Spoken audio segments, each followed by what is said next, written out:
Record of Ragnarok is one of those animes that people either instantly get hooked on or they see one clip and think, what the hell is going on here? But let me tell you right now, whether you're into action, mythology, or just hype fights that make you want to stand up and yell at your screen, Record of Ragnarok is worth your time.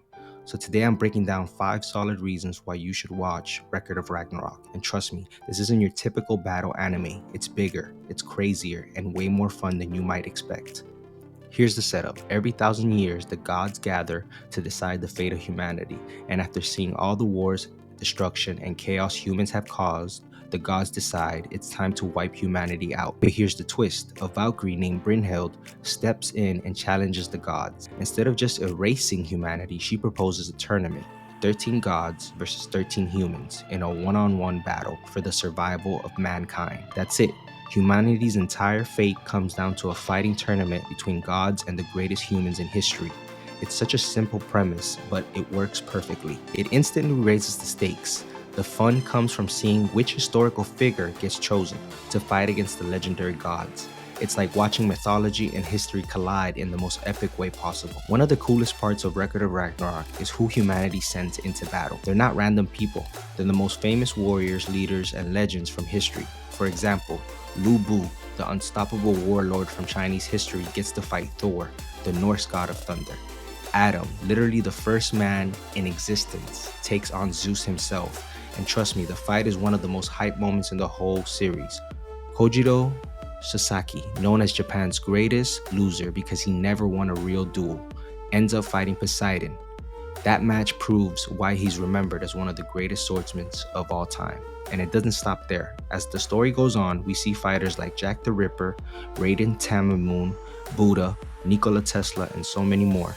The way the manga and anime build these characters up, showing their backstories, motivations, makes you actually root for humanity in every match. Now, it'd be easy for the show just to make the gods generic villains, but Record of Ragnarok doesn't do that. Each god has personalities, history, and insane power that makes them unique. Zeus isn't just the king of gods, he's the weird old man who can transform his body into its peak form, and he treats the tournament like the ultimate fun challenge. Thor isn't just swinging a hammer, he's portrayed as the ultimate warrior who actually respects Lu Bu when he fights him.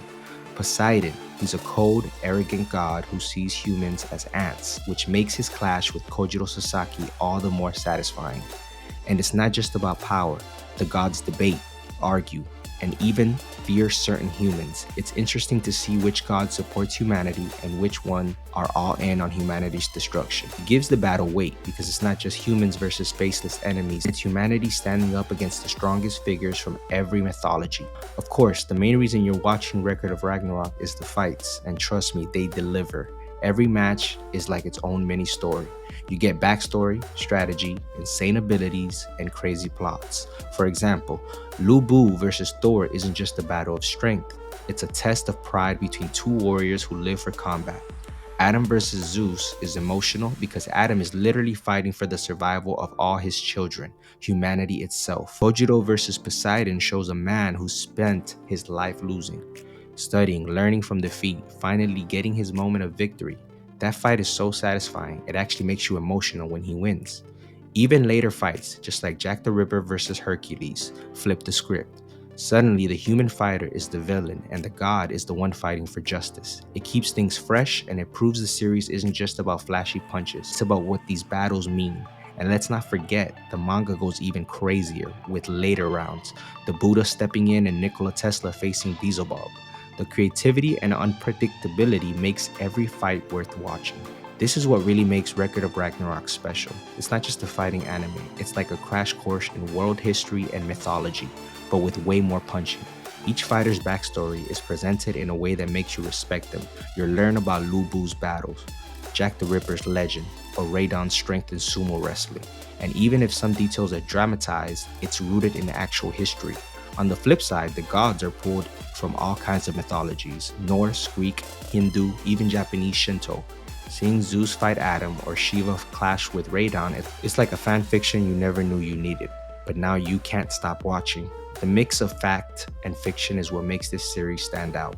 You don't just get the hype battles, you also walk away curious to actually look up who these figures were in real life. It's got an insane concept, legendary fighters, gods with real personalities, emotional and unpredictable battles, and blend of history and mythology you won't find anywhere else. If you're into anime that gives you hype moments and makes you think, this is the one to watch. Now I want to hear from you. Which fight has been your favorite so far? Adam versus Zeus, Kojiro versus Poseidon, or maybe Jack the Ripper versus Hercules? If you enjoyed this breakdown, make sure to hit the like button, subscribe for more anime deep dives, and as always, fight for humanity.